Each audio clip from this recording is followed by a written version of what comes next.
If your PC has only 1GB RAM, a dual-core processor, no dedicated graphics card, and virtualization is disabled, most Android emulator won't run smoothly, but don't worry. There are a cloud gaming service that lets play Android games, that lets you play Android game directly in your browser without installing an emulator.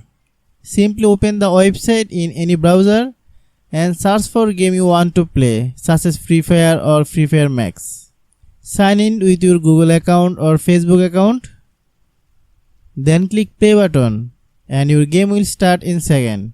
Since the game runs on a remote server, your computer doesn't need powerful hardware. The service also includes built-in key mapping, so you don't have to configure keyboard control yourself. Even if you accidentally close your browser, you can reopen the website and continue your game from where you left off. For the best experience, choose the server with lowing ping. Lowing ping means smoother gameplay and less delay.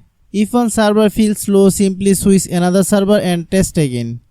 This is a great option for people with low-end PC who want to enjoy Android games without buying expensive hardware.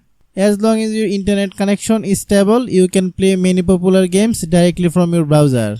It's a simple, fast and currently free to try. Hope you understand. I have a request. If you are new to the channel, please subscribe and stay with us. Thanks for watching.